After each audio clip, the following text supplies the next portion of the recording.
Hi, this is Alchemist 2, and I'm back again with another movie review. I just recently watched Walking Among the Tombstones with Liam Neeson. You know what? It seems like Mr. Neeson has been in quite a few films recently. I mean, this was last year. He was in this one, and now he's in Taken 3 and this other movie coming out. I forget the name of it, but I thought, gee whiz, they must really like him. He must really be popular. But anyway, this movie, I don't know if it's based on a true story or not, but it takes place in New York, and it's during the years spanning from 1990 to 1999. And interestingly enough, they have the original New York skyline with two towers near the end of the film. And for me, seeing the World Trade Center, I don't know why, but it makes me sad. It just does. I can't help it. And anyway, the movie itself was really quite exceptional. It's just really a hard-hitting movie that's non-stop, and it takes you into a chokehold and never lets you go. And the main character used to be a police officer, but now he takes favors from people. And the main character, his wife, was held for ransom due to the fact that he was involved with trafficking drugs. And there's quite a bit of illicit drug selling going on in this film, which really doesn't surprise me due to the fact it's New York. A lot of big cities have that problem, so it is true to life.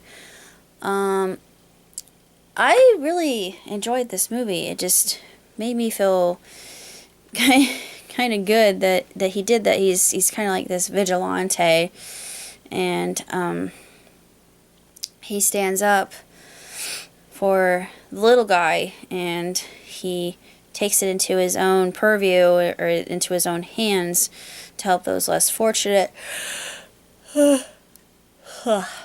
Excuse me. But it's really a tremendous movie, and it has a lot going for it. I would give it 2 thumbs way up, definitely. 4 out of 5. I wouldn't say it's ultimately creative in its own way or unique, because I've seen other movies that are similar to this. The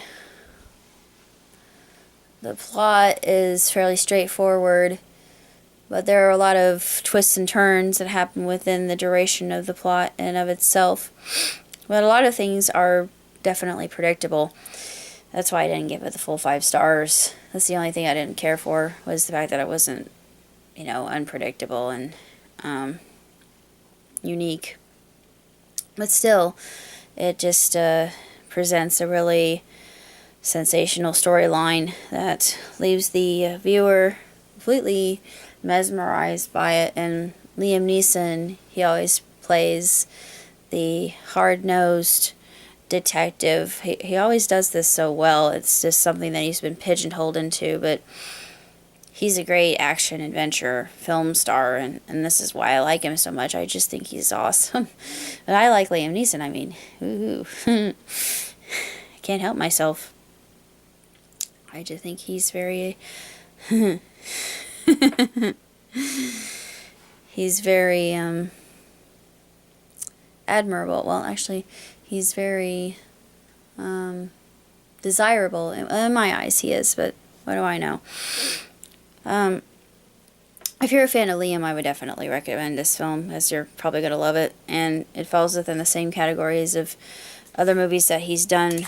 And I wonder if he ever gets tired. Yeah, sure. But it's just your typical movie about vendettas and injustice being served at the hands of somebody who was in the force, and then realized that he wanted to go beyond that. And he also has his inner demon of alcoholism, and he's got a friend who's involved with this, and his friend, oddly enough, is an addict of heroin, and he falls off the wagon a few times, but he does his best to keep his friend from going back to the bottle and to hardcore drugs. But it's really quite the impressive film, and well worth your time to watch it. It's very entertaining, and I enjoyed it thoroughly from start to finish. And it just made me glad that I live in the burbs rather than a big city. I don't know if I could ever survive in the big city. If I did, I probably would. But things like that, and seeing a film such as that, just, it makes me kind of cringe a bit. As I know that in the film medium, cameras don't lie. I don't mean to be mean, but they don't.